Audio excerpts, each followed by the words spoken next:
Hola colegas, nuevamente por aquí para contarles a ustedes un nuevo webinar, compartir un poco de este mundo apasionante de los sensores. En este caso voy a hablarles de los sensores de posición.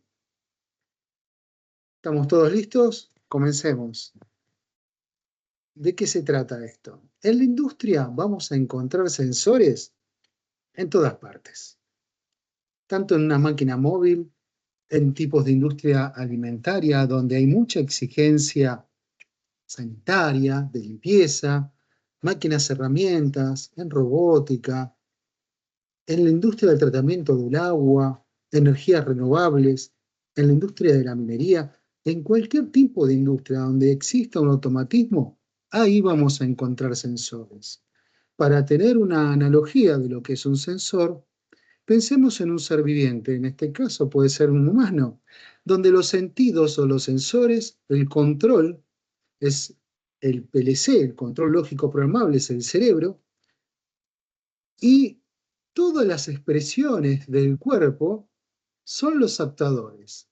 Es decir, sentidos, cerebro, expresiones, en su analogía en el automatismo serán los sensores, el control lógico programable, los actuadores. Todo eso tiene que estar conectado entre sí y hasta hoy, la cuarta revolución industrial, es donde teníamos que cada sensor, cada actuador, si existía una falla, no podíamos inmediatamente identificarla. A diferencia en los seres vivos, tenemos sensores que son totalmente sensibles y podemos determinar qué parte del cuerpo es la que tiene un daño y dónde hay que hacer una reparación. En las máquinas, como les decía recién ahora, en la cuarta revolución industrial, debido a que los sensores son inteligentes, podemos encontrar puntualmente dónde están esas fallas. Para eso vamos a comenzar por lo básico. Un sensor de proximidad se parece a este tornillo con tuercas. Eso es un sensor inductivo. Ahora voy a explicar con más detalle qué es un sensor inductivo. Ese sensor adentro tiene una electrónica, que esa electrónica es compartida con cualquier tipo de sensor. Para todos es lo mismo. Donde va a tener ya en la industria moderna, estamos hablando ya de hace unos 35 o 40 años atrás, se determinó que para una mayor estanqueidad contra el polvo y el agua, es mejor la conexión por conector. Además, el beneficio de no equivocarse a la hora del cableado. Por lo tanto, el conector normalmente es un conector métrica 12 por su rosca, donde la distribución de pines estándar van a ser así, 1, 2, 3 y 4. La codificación de colores y de los pines es 1 el marrón, que va a ser el positivo, el 3 azul, que va a ser el negativo, el 4 será el negro, que normalmente es la salida normal abierto, y el blanco normalmente era la salida normal cerrado, y también en los casos de sensores analógicos la señal analógica. Esto es estándar para todos los sensores. Como les decía, también es estándar para todos los sensores que tienen tres etapas: captación, procesamiento y salida. La captación, como dice aquí, convierte un cambio físico en el medio en una señal eléctrica. Es decir, cualquier variación física en el medio, los sensores tienen que tener la capacidad de convertir esa modificación en una señal eléctrica, luego estabilizarla y ya en la etapa de procesamiento, aquí en esta etapa, esa señal es tomada y comparada con valores prefijados por el fabricante. O a veces nos da la posibilidad que en el sensor podamos hacer algunas modificaciones de umbral de detección o ecualizar o parametrizar al sensor. Y ahí la última etapa es la salida, que acondiciona esa señal eléctrica procesada a la electrónica de control. Para eso tenemos que entender que los sensores respetan una calidad. En el caso de IFM, los sensores están sometidos a interferencias de campo electromagnético, están sometidos a extremos de temperatura, desde menos 25 hasta 70 grados para los sensores comunes, y después van a haber sensores especiales con más amplitud térmica. También se le hacen pruebas mecánicas de estiramientos, pruebas metalográficas, para determinar cuál es el torque, cuál es la fuerza que puede resistir un sensor antes de la rotura. También se hacen pruebas de estanqueidad, desde IP65 hasta IP69K, pasando por diferentes procesos para comprobar la estanqueidad de polvo y de agua. Se le produce un envejecimiento prematuro tanto a los controles como a los sensores para determinar su límite de vida media. Ahí estamos viendo, por ejemplo, controles. Con respecto a los materiales y a la terminación de cada producto, en IFM se toma muy importante la calidad del montaje, porque eso hace a que sea una detección con precisión, tanto en los sensores como en los sistemas de conexión. Porque como hemos visto, la estanqueidad en los productos es muy importante. Los materiales de todos los productos, tanto de los cables como de los sensores, están sometidos tanto a esfuerzos mecánicos de vibración como también a golpes y abrasión, diferentes tipos. Con esto se determina la vida útil respetando las normas de fabricación que aparecen en cada hoja de catálogo. En los sensores de proceso, la calibración también es algo muy importante, donde se determina una calibración para una precisión, resolución de cada uno de esos productos. Esto es la calidad de un sensor industrial. Si vamos a los sensores más comunes que podemos encontrar hoy en día, son los sensores que le llamamos de salida discreta, o son los sensores on-off, todo o nada, como muchos dicen.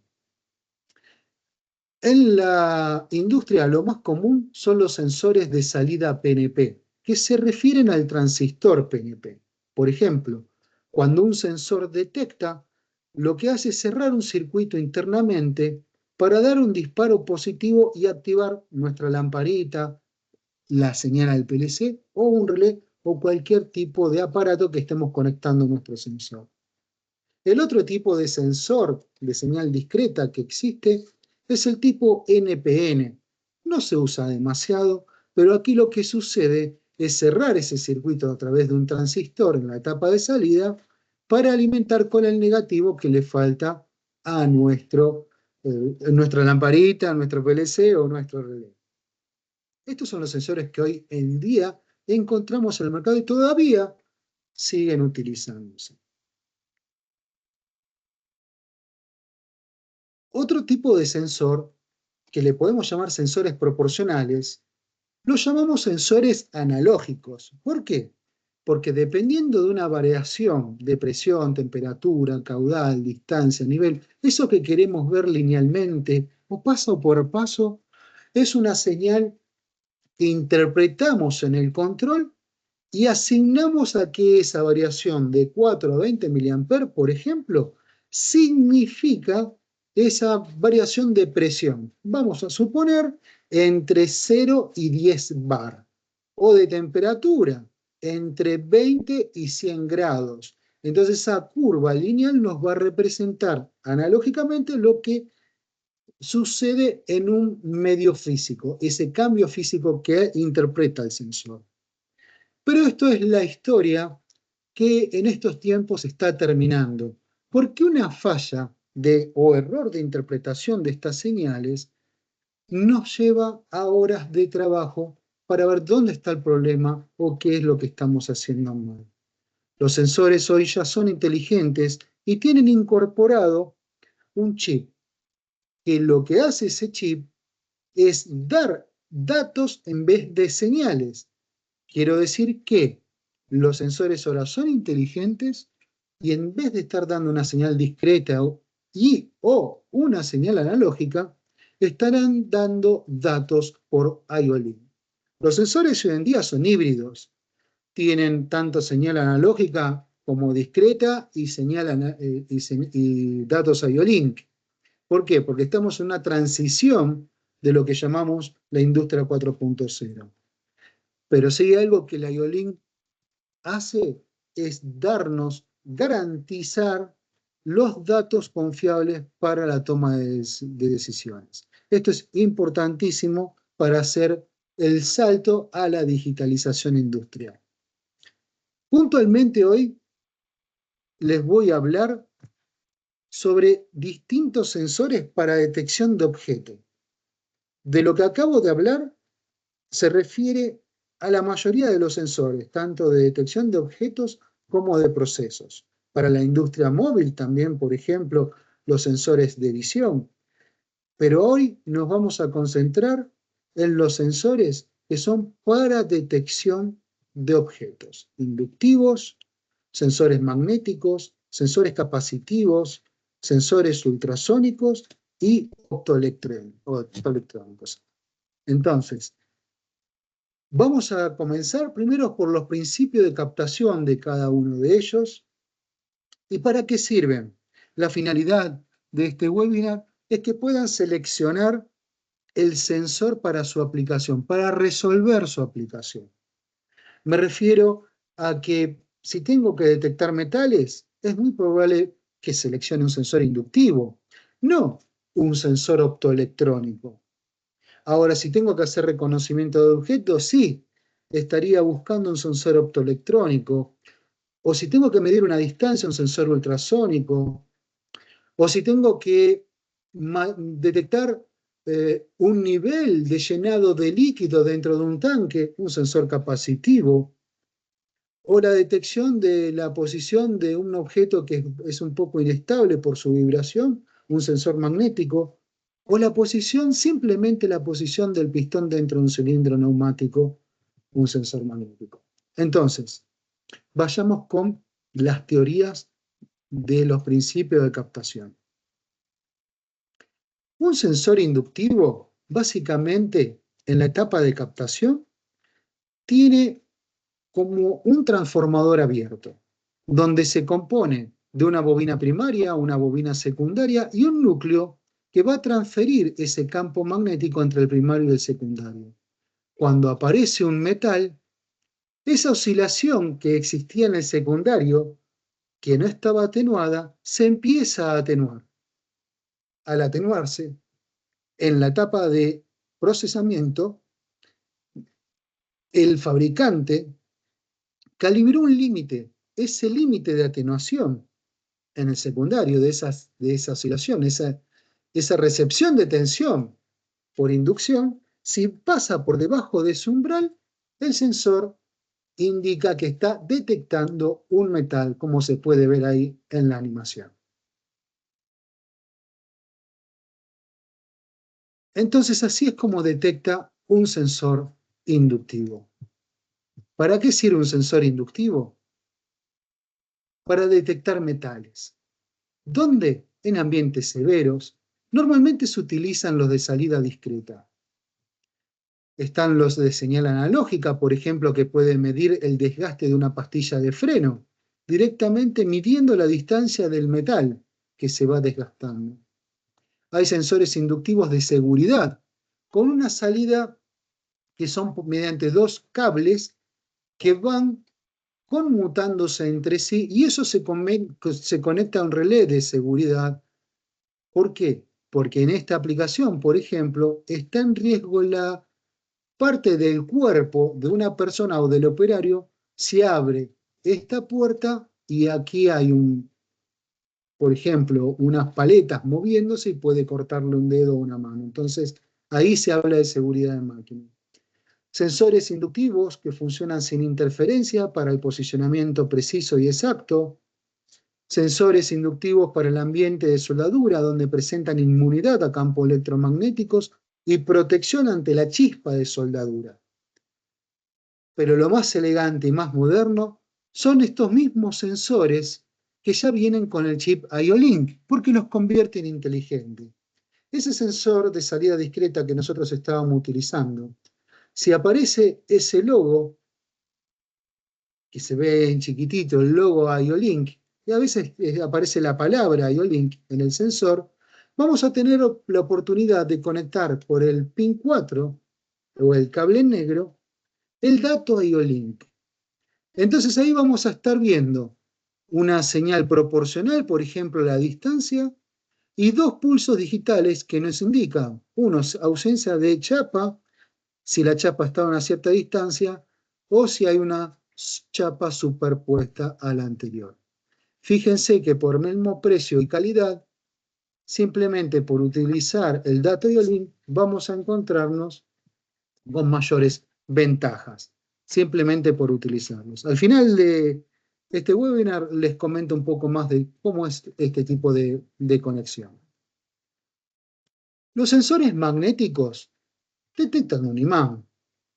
Los más simples son los llamados red switch, que cuando aparece un imán, tiene dos delgas que se aproximan, una de ellas está imantada y hace un simple contacto. Esto es lo más utilizado desde hace ya más de 50 años, pero ¿cuál es el problema acá, hoy, en la industria 4.0 o en la era de la digitalización? Es que esto, con el tiempo, se forma un carboncito entre los contactos y aparecen fallas aleatorias que dependen de la temperatura, de la presión y de la humedad en el ambiente. Esas fallas aleatorias hoy no se permiten. Es decir, aquí da una señal discreta. Lo que nosotros esperamos siempre son datos. Esto también trae otra falla que depende de la potencia del imán. ¿Qué tan potente es el imán para atraer ese imancito que está ahí adentro? La modernización de este tipo de sensor son los sensores magnetorresistivos, que vienen dos tipos de sensores. Uno más sensible, que tiene una magnetorresistencia gigante, que lo que hace es detectar cualquier imán del mercado, es decir, un imán que esté dentro, por ejemplo, de un cilindro neumático para detectar la posición del pistón. Y después tenemos otra magnetorresistencia que es la AMR, que es más puntual. Es una magnetorresistencia anisotrópica. Detecta un imán con más exactitud. Por ejemplo, cuando el imán se acerca al sensor, como podemos ver aquí en esta animación, a cierta intensidad detecta y tiene una histéresis, como podemos ver aquí en esta animación. Es decir, dentro del campo de detección puede haber una vibración y el sensor permanece estable en la detección. No conmuta y desconmuta como puede pasar en un reswitch. Ahora, otro sensor magnético que se utiliza para alta frecuencia son los sensores de efecto Hall. También detectan un imán, pero al ser de efecto Hall y su arreglo dentro del sensor, pueden llegar a detectar también al mismo tiempo metal ferromagnético. ¿Cómo funciona el efecto Hall? En un metal dado, con diferencia de potencial, es decir, conectado a una batería, cuando se acerca al imán hay una separación de cargas. Esa separación de cargas lo que permite es que dentro de ese metal aparezca una tensión. A esa tensión se le denomina tensión de Hall. Y eso, cuando aparece la tensión de Hall, nos está indicando que hay un imán presente. Entonces, los sensores magnéticos tienen al menos tres tipos de etapa de captación, que depende del uso. Por ejemplo, los reswitch son los más baratos en usos donde no son exigentes la detección. Los magnetorresistivos son los más utilizados en todas las industrias. Incluso vienen encapsulados para una alta estanquidad como IP68 o IP69K. Y los sensores de efecto Hall son utilizados para detección de ruedas dentadas, de anillos magnéticamente codificados, para trabajar como si fueran un encoder para contar revoluciones o cuando el rotor está quieto. Aquí vemos algunas aplicaciones, por ejemplo, en la industria del envasado, ya sea de perfumería, ya sea alimenticio, de laboratorio también. En las tuberías se pasa un producto del cual cuando termina de envasarse ese producto debe ser limpiado. En muchas fábricas se utiliza un pistón que empuja el producto que fue envasado, luego atrás viene agua para enjuague, luego viene un agente de limpieza y así cada uno de esos productos son empujados por un pistón. Ese pistón adentro tiene un imán y podemos identificar en cada paso de la tubería con un sensor magnético por dónde está pasando ese imán. Entonces, tenemos una escala en un lugar de la fábrica donde podemos ver si la tubería está siendo limpiada y por dónde está ese pistón. Eso es uno de los ejemplos donde se utiliza un sensor GMR. ¿Por qué? Porque el imán pasa a mucha velocidad y necesita ser detectado.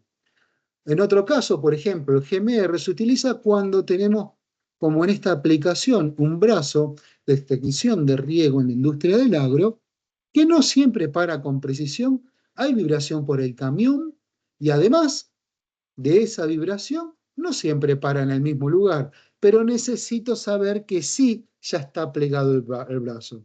Entonces, al detectar un imán y no detectar directamente el acero con un sensor inductivo, lo que logro es mayor distancia, por ejemplo, hasta 60 milímetros de alcance. En las aplicaciones, por ejemplo, de los sensores de detección por efecto Hall, aquí vemos la foto donde puede detectar una rueda magnéticamente codificada de forma transversal o una rueda dentada. Estos sensores tienen conexión de salida, dos cables con señales cuadradas de tipo A y B desfasadas a 90 grados. ¿Por qué? Porque eso se utiliza para indicarnos la dirección en el sentido de rotación que está girando la rueda. Y acá, por ejemplo, vamos a hablar de los sensores más utilizados en la industria, que son los sensores para cilindros neumáticos. ¿Qué hacen estos sensores? Posicionamiento. Por ejemplo, cuando el pistón está retraído, en este caso, o cuando el pistón está extendido. Está detectando el imán que está acá dentro del pistón. Pero existe la versión con IO-Link. ¿Qué significa? Que ya me olvido de poner dos sensores. Yo solamente puedo poner uno en en un cilindro de corta carrera, si no voy a tener que poner dos. Pero tiene una ventaja si pongo dos sensores. Que si el sensor no está exactamente, el pistón no está exactamente en la posición que determiné en el sensor, me va a indicar que está desplazado y no ha cerrado bien. Esto me permite crear un control de cierres de puertas, de cierres de clamp, de posicionamiento con exactitud dentro de los 50 milímetros con pasos de 1,25 milímetros. Acá tenemos un ejemplo donde tenemos los sensores tradicionales y el sensor con IO-Link, que puede abarcar hasta 50 milímetros de desplazamiento en un cuerpo de 35 milímetros. El sensor es muy fácil de parametrizar y puede determinar con exactitud el posicionamiento, si estoy 1 milímetro más o 1 milímetro menos de lo que necesitaba para una parada de precisión. Ahora cambiamos del tipo de sensor. Vamos a los sensores capacitivos. Los sensores capacitivos en su etapa de detección tienen dos placas conectadas a una diferencia de potencial que lo que hace es crear un campo eléctrico entre ellas. Ese campo eléctrico va a establecerse en el aire, es decir, en el medio ambiente donde va a estar el sensor. Adentro estaremos midiendo una capacidad. Esa capacidad o de ese capacitor de placas paralelas depende directamente de ese medio ambiente, de esa constante relativa. De esa constante relativa va a depender el área y la distancia. Entonces, en un estado normal, el sensor conectado va a tener una oscilación que vamos a estar midiendo en esa capacitancia. Cuando se acerca cualquier tipo de dieléctrico, ya sea incluso un metal que no es un dieléctrico, va a modificar ese campo eléctrico. ¿Por dónde? Va a tener una mayor capacitancia cruzando el umbral de detección y nos va a indicar que en la cercanía del sensor existe un objeto. Ese objeto puede ser metal, puede ser plástico, puede ser madera, cualquier objeto que me afecte a esta ecuación del capacitor de placas paralelas. ¿Para qué se utilizan? Por ejemplo, para detectar objetos de forma directa. El sensor trae normalmente un seteo, digamos, a veces es con tornillo, a veces es con botones, depende del tipo de sensor, para la detección directamente de objetos. Es decir, la calibración siempre se debe hacer al máximo y después retraer un poquitito, de manera que siempre el sensor tiene que estar en la peor condición ambiente. ¿Mm? Y también podemos detectar a través de objetos. En este caso, la calibración se realiza en la condición más contaminada. Por ejemplo, acá tenemos un visor que tenemos que calibrar que no vea ese visor y que pueda ver los materiales que están atrás. Pero normalmente las condiciones ambientales industriales existe la humedad, los cambios de temperatura y el polvo. Ese combo hace que el sensor tenga una amortiguación en el frente y que deba, acá tenemos un visor que ayuda a mostrarnos cómo se amortigua esa parte, entonces debemos calibrar en la condición más contaminada para que luego pueda detectar con certeza lo que está del otro lado del visor. Un dato especial es esto. En la detección a través de objetos, la constante dieléctrica relativa de la pared debe ser de menor valor que la constante eléctrica del material. Es decir, si voy a detectar agua a través del vidrio, el agua debe tener una constante eléctrica superior a la del vidrio para que el sensor pueda trabajar con fiabilidad. Si hablamos de IO-Link, no estamos hablando ya solamente de una simple detección, sino que estamos pudiendo ver cómo es la amortiguación de ese campo eléctrico. Es decir, podemos ver los valores del material que vamos a detectar, del material que vamos a traspasar para poder detectar lo que está del otro lado. Eso nos permite una calibración más precisa y mucho más rápida, ahorrándonos un montón de tiempo. Vamos a otra etapa de captación. Para las preguntas, al final de este webinar, ustedes van a poder contactarse mediante mail o van a poder contactarse por teléfono o por WhatsApp mismo para consultar cómo resolver su aplicación. Los sensores ultrasónicos. Estos maravillosos sensores, a diferencia de lo que acabamos de ver, emiten un sonido que miden el desplazamiento, el tiempo por el medio en el cual se desplaza y determina la posición del objeto. Vamos a encontrar, por ejemplo, animales como el murciélago, que utiliza este mismo método para ecolocalizar su presa o objetos y no colisionar con ellos. El sensor ultrasónico mide el tiempo de vuelo del pulso sónico. A veces tenemos un medio que es más rigidizado. Por ejemplo, en el aire el sonido se mueve a una velocidad donde Si estamos hablando de fluidos acuosos, la velocidad del sonido es superior. Y si estamos hablando de un medio sólido, la velocidad del sonido es aún superior. Entonces, en los sensores industriales, los sensores están preparados para un medio gaseoso. Pero ustedes se preguntarán, ¿qué pasa si ese medio gaseoso tenemos vapor, tenemos nubes de polvo? Bien, ahí es donde aparecen los sensores industriales con calidad industrial. Los sensores tienen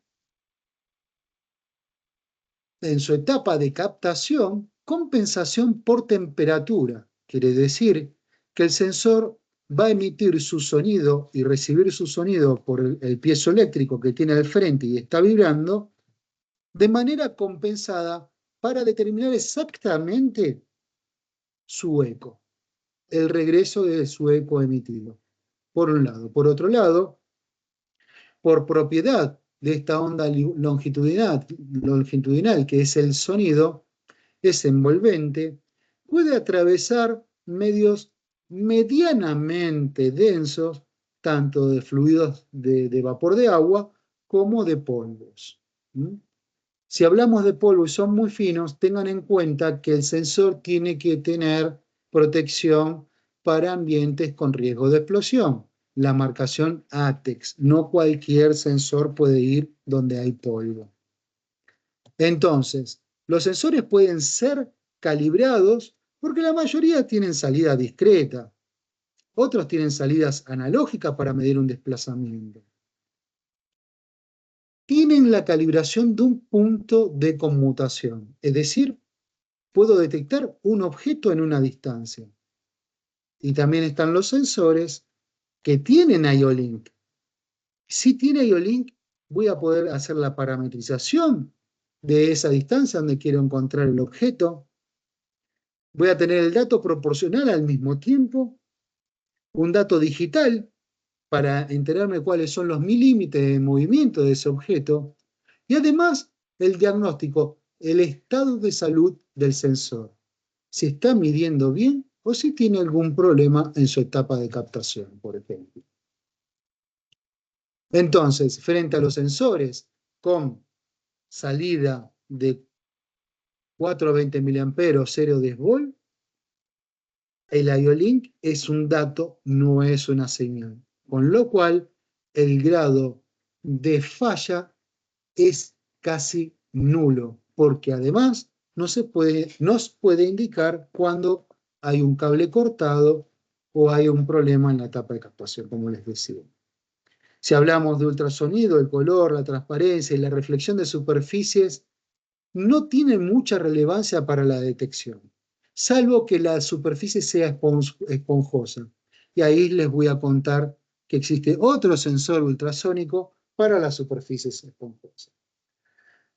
Si la superficie no es esponjosa, podemos detectar cualquier objeto, incluso un objeto que tenga alguna desviación, pero hasta 4 grados de desviación. Más de 4 grados, el eco para recibir es tan débil que el sensor puede entrar en falla. Dentro de su rango de detección vamos a tener una zona muerta, una zona ciega, y dentro de ese rango vamos a poder hacer supresión de frente y supresión de fondo, es decir, detectar el objeto en una posición única, que nos diga que está pasando esa distancia. Si pasa antes es un error, si pasa después es otro error. Podemos detectar entonces cualquier tipo de objeto sin importar su color o su brillo. Siempre pensemos en la absorción del sonido. Ahora, ¿cuál es el problema en entornos polvorientos? Fíjense, en el sensor tenemos una membrana que está vibrando. Si tenemos un entorno polvoriento, es decir, polvo que se deposita sobre la superficie del sensor, con el tiempo esa membrana va a dejar de vibrar, por su propio peso del polvo. Entonces, el truco está en que podemos utilizar el principio ultrasónico para desviar el sonido. Ponemos una deflexión del haz ultrasónico, como un desviador, pues una chapa, un cartón, cualquier cosa que refleje el sonido, puesto a 45 grados, entonces el ángulo de desviación son 90. Es decir, puedo detectar cualquier objeto que pase por aquí arriba, que caiga el polvo, se desvíe y no tape la superficie o la membrana del sensor, la membrana vibratoria del sensor. Son trucos para los sensores ultrasónicos. Entonces, ¿puede detectar objetos transparentes? Sí. ¿Puede detectar objetos irregulares como este canasto que vemos aquí, donde el alambre en un sensor capacitivo e inductivo nos haría parpadear permanentemente al sensor? Acá, por el principio ultrasónico, podemos detectarlo de forma continua. Y como vemos acá en el gráfico por IO-Link, lo ve como una sola cosa, sin parpadear. Ese eco que reflejan los alambres es suficiente para una buena calibración en el sensor. Y repito, siempre que lo utilicemos por IO-Link, podemos determinar con mucha exactitud y mucho más rápido una buena detección. Porque aquí en este caso estamos viendo la recepción del eco. A diferencia que veíamos en un inductivo, en un magnético o en un capacitivo, la atenuación o amplificación del campo. Les dije que le iba a mostrar un sensor revolucionario, bueno, es este, que es retroreflectivo. ¿Qué quiere decir? Se coloca un fondo como reflector, se determina la distancia del eco y cualquier objeto que devuelva ese eco antes va a ser detectado. Esto permite que pueda hacer diferente tipo de detecciones, no importa si la caja viene chiquita, grande o en un ángulo diferente. Simplemente devuelve el eco en otro tiempo. ¿Sí? No importa el color, no importa el material, incluso si el material es absorbente. ¿Por qué? Porque no devuelve el eco que le he grabado al sensor. Entonces, el sensor ultrasónico, en este tipo de caso, detecta cualquier objeto que cruce por delante del sensor. Lo llamamos retroreflectivo, barrera retroreflectiva ultrasónica. Ahora, hablando de barreras, vamos a hablar de los sensores optoelectrónicos.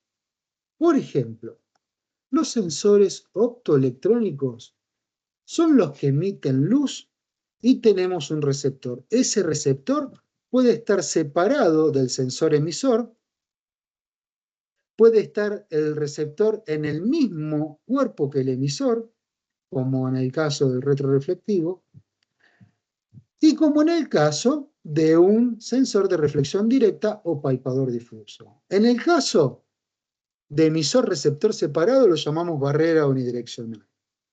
El rayo recorre un solo camino y como digo yo, tengo ojos para una sola mujer, que es mi esposa, el sensor está calibrado para solo ver el emisor.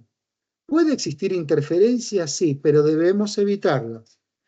Hay técnicas de montaje y hay sensores que permiten una conexión entre diferentes conjuntos de sensores para que emitan a diferentes frecuencias y no haya interferencia de una pareja vecina que interfiera con la luz propia del emisor. Las barreras retroreflectivas son un poco más robustas, pero no tienen tanto alcance como una barrera unidireccional. La barrera retroreflectiva también es una barrera y cualquier objeto que cruce por esa barrera será detectado. El beneficio de tener un reflector es no cablear del otro lado, es decir, no cablear un segundo sensor, sino que utilizo el reflector simplemente para que devuelva el rayo. Si bien la distancia ya es menor, el retroreflector vamos a ver que tiene un efecto físico que nos permite detectar cualquier tipo de objeto, incluso objetos muy brillantes y objetos que también sean transparentes. Ese tipo de sensor está diseñado para ese tipo de detección. Por último, pero no menos importante, son los palpadores difusos. ¿Y por qué menos importantes? Porque son los que más se utilizan para detección de objetos, son los más cómodos. Detección de manos, detección de cuerpos, detección de cualquier tipo de objeto. El emisor y el receptor están en el mismo cuerpo. Puede detectar cualquier objeto que se le enfrente al sensor. Pero aquí tenemos que entender que no todos los sensores son iguales. Algunos sensores son del tipo energético. ¿Qué quiere decir? Que depende de la superficie, del color del objeto, vamos a tener una mejor o peor detección. ¿Y eso qué quiere decir? Que pueden haber sensores que pueden discriminar entre un objeto blanco y un objeto negro. Eso es una buena detección. Pero si pasan cajas que para mí son todas iguales por su tamaño, porque quiero detectar cajas, y varía su color, ese sensor energético ya no me sirve y tengo que usar otro tipo de sensor. Por ejemplo, el geométrico. Volvamos. Las barreras unidireccionales en ejemplos, aquí vemos por determinación, por ejemplo, determinar el diámetro de esta rueda para el tipo de vehículo donde será determinado. Aquí vemos sensores de barrera, los emisores, no llegan los rayos a los receptores, entonces determina que es una rueda grande. Por ejemplo, y acá tenemos una barrera de seguridad, que también está determinando que lo que puede pasar por aquí son ruedas. Si pasa una persona, pasan las manos, todo el sistema de transporte se para porque la persona puede ser dañada. Ese es otro tipo de barrera unidireccional, la de seguridad. Aquí vemos también barreras unidireccionales, por ejemplo en horquillas, para determinar que ese papel no se desplace. Aquí faltante de tapas en las botellas. Son barreras unidireccionales en un cuerpo tipo horquilla con unas láser que tiene 2/10 de diámetro su luz. Aquí, por ejemplo, detectando el conteo de piezas de esta zaranda donde van depositando los tornillos para el embalaje. Por ejemplo, aquí vemos la barrera de seguridad con otros juegos de barrera para determinar en la zona de paletizado que solamente pasen los pallets para ser paletizados y que no se cruce una persona. Estas barreras de seguridad en conjunto con estos sensores de barrera están todos conectados a un PLC de seguridad para discriminar la diferencia entre un pallet y una persona. Vamos a los sensores retroreflectivos. Los retroreflectivos, como les había comentado, tienen un retroreflector. Esos retroreflectores lo que hacen es girar el haz de luz polarizada que emite el emisor del sensor, la gira a 90 grados y puede pasar a través del lente y a través de un diafragma que está a 90 grados del emisor. Ese haz vuelve hacia el receptor, entonces en una condición normal, el sensor que ve el reflector dice que está todo bien. Cuando aparece un objeto, como les decía, brillante o transparente, no se produce este giro de la reflexión, ¿sí? Acá tienen la teoría de la polarización de la luz, es decir, en una emisión de luz en diferentes planos se coloca un filtro donde va a salir sobre un solo plano. Si tengo un analizador testigo paralelo en planos, la luz continúa casi sin atenuación. Cuando empiezo a girar ese filtro, la luz empieza a atenuar hasta que, si estoy a 90 grados, los filtros los tengo a 90 grados, la luz no puede continuar. Esto es un filtro de polarización. Y estos son los filtros de polarización que tiene aquí el sensor retroreflectivo. Por lo tanto, si tengo un elemento brillante o transparente, se va a producir una reflexión sobre la superficie que no gira la onda. Entonces puede detectar esos objetos. Tengan cuidado con los elementos que son transparentes, porque puede haber una superposición de onda de la luz que vuelve desde el reflector y puede traspasar al objeto brillante que coloque aquí. ¿Mm? Entonces, ¿qué se hace? Se calibra el sensor para esos objetos transparentes. Incluso hay un modelo de sensor que es exclusivamente para objetos transparentes. Lo digo despacio, es el O5K500. Bien, aquí vemos ejemplos de aplicación. Vemos el retroreflector, un sensor retroreflectivo métrica 12, detectando el paso de estas llaves térmicas. Aquí vemos en una línea de envasado el retroreflector y el sensor abajo, que ¿por qué está inclinado? Porque el cuello de la botellita, las tapitas, cortan el rayo y puede detectar a altísima frecuencia el paso de estas botellitas. Por ejemplo, más de 1000 botellitas por minuto. Ahora, en los optoelectrónicos, los más utilizados son los palpadores difusos o los de reflexión directa. Es lo mismo, estamos hablando de sensores energéticos en este caso, donde la reflexión depende del cuerpo. No es lo mismo detectar este fondo blanco que el chocolate marrón para el sensor. Y si tengo una tabla de colores, aquí lo que estoy viendo en esta barra es la intensidad con que devuelve el haz de luz. Normalmente los sensores son infrarrojos, son del espectro electromagnético dentro de la luz visible. Son infrarrojos, rojos, en algunos casos ultravioletas, láser rojo. Entonces, en valores de intensidad, fíjense, el rojo, el naranja y por supuesto que el blanco y el amarillo devuelven mucha intensidad, en contraste con los verdes, violeta o negro gris, negro en ese caso, devuelven muy poca intensidad. Entonces, el sensor es energético y calibra un objeto a una distancia determinada y ese objeto es blanco. Si ahora vengo con un objeto oscuro, me tengo que acercar para que lo pueda detectar. Y si es negro, el negro es el que más absorbe la luz, absorbe los colores, absorbe la energía. Tengo que estar muy cerca del sensor para que pueda ser detectado. Si mi calibración fue un objeto blanco. Otro tipo de sensores, palpadores difusos, son los geométricos. Los geométricos son maravillosos porque tienen un arreglo óptico dentro del emisor, dentro del sensor, donde el emisor forma una especie de triángulo con el receptor. Entonces, en esa región donde se cruzan, solamente un cuerpo puede ser detectado. No detecta ni aquí, ni detecta por aquí. Solamente puede detectar dentro de su región.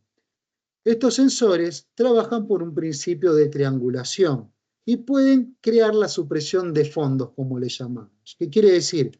Puede detectar este vidrio, pero el de atrás no, porque está determinado por esta zona región que detecte solamente ese vidrio.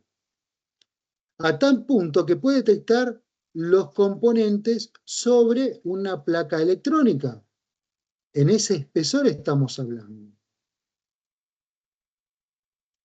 Y fíjense, en los casos con más exigencia, este principio de triangulación puede llegar también a estar midiendo distancia.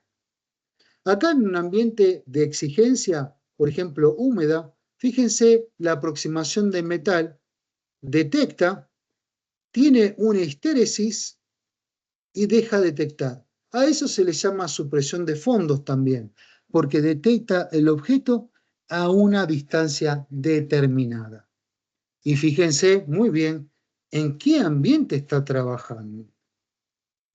Hay clientes que esto ya lo están utilizando en la industria del agro, en la industria farmacéutica, en la industria de las bebidas, donde los sensores están permanentemente siendo agredidos o siendo proyectados con agua. Esto es IP68 e IP69K de protección. Y para ir finalizando, los sensores de tecnología de triangulación hoy ya también han sido superados por una nueva tecnología llamada PMD, que es de IFM, pero utiliza un principio que es público, que se llama tiempo de vuelo de pulso de luz. Pero el PMD lo que hace es medir en la distancia un desplazamiento de fase de todo el haz iluminado. Eso le permite una absoluta precisión y que no se desvíe debido al ángulo de la proyección del objeto que está detectando. Puede seguir midiendo. Incluso tiene inmunidad a diferentes cambios de luz. Están diseñados para diferentes distancias. Incluso cuando estamos hablando de que el sensor también tiene IO-Link, además de resistir la luz externa, puede indicarnos la reflectividad del objeto, de cualquier objeto que esté pasando por el frente del sensor. Veamos, puede detectar objetos puros, objetos claros, independientemente de su superficie, porque nos está dando también la información de la reflectividad. Veamos este caso. Ahí vemos una rueda con diferentes colores. Espero puedan apreciar los números aquí adentro que indica la distancia y también indica la reflectividad con la que está recibiendo ese objeto. Estamos hablando de los sensores de distancia láser con tecnología PMD, que por IO-Link nos van a dar la distancia, la reflectividad y el estado de salud del sensor. Aquí vemos otro modelo de sensor láser que llega hasta 75 metros, el máximo. En este caso, está trabajando a unos 4 o 5 metros, es un sensor palpador difuso. Este es un modelo de sensor de hasta 10 metros de alcance. El que es para 75 cabe la aclaración que necesita un reflector. El sensor mide distancia, mide aproximación. Y como podemos ver, el sensor puede darnos una identificación clara de la distancia y de la reflectividad. Incluso en ambientes con hasta 100.000 lux de contaminación de luz externa. Estos son los sensores para la detección de objetos. Si los conecto por IO-Link, siempre voy a tener mayores ventajas. Primero, no voy a tener muchos cables, ahorro de cables, diagnóstico, parametrización online, incluso poner un sensor a sondear en una zona, conectarlo al maestro ponerle un access point y tener la información mediante Wi-Fi a distancia o en otro lugar del mundo. Esto hace a que los sensores, ¿por qué los sensores son inteligentes hacia la industria 4.0? Incluso colocando un adaptador en un maestro que recibe la IO-Link, puedo tener la oportunidad de conectarme por Bluetooth y poder parametrizar y revisar los datos desde un celular. Y por red desde una PC para hacer un monitoreo. Entonces, ya finalizando nuestra presentación, en un resumen, ustedes pueden ver todos los sensores que tienen por IO-Link como una gran ventaja, al mismo precio que los sensores ya conocidos, simplificando los diseños de cableado, reducción de costos, reducción de incertidumbre ante una falla, reconocimiento de parametrización automático, mantenimiento predictivo gracias al diagnóstico de los sensores y, por supuesto, gracias a todo esto, no más parada de máquina imprevista. Si ustedes me preguntan, ¿dónde puedo conseguir ese dato? ¿Dónde puedo conseguir cómo parametrizar estos sensores, cómo es que se conectan, mayor información, va a haber un webinar que vamos a dar que explica cómo conectarlos, incluso donde ustedes se pueden bajar el software para parametrización una vez que tienen el maestro, como les comentaba. Una vez que ustedes tienen un maestro donde conectar el sensor, pueden bajarse el software gratuitamente para ver cómo funcionan los sensores. Sensores para la detección de objetos. Aquí tienen un link, un QR para ir directamente ¿a dónde? Van a ir a la página IFM o pueden ir a hacer su consulta a info.dar@ifm.com. ¿Sí? En la página de IFM ustedes van a encontrar estos productos de los sensores de posición por cada uno de ellos aquí en la página. ¿Cómo seleccionarlos? E incluso la teoría, ustedes aquí cliquean donde dice seleccionar por aplicación, van a ir en cada uno paso por paso para ver dónde se aplican estos sensores, incluso en tecnología encontrarán la teoría de cómo funcionan estos sensores. Así que muchísimas gracias por haber atendido a este webinar y nos estaremos viendo en el próximo con mucho placer. Adiós, hasta luego. Cualquier consulta, por favor, pueden mandar un mail a info.ar@ifm.com. Muchas gracias.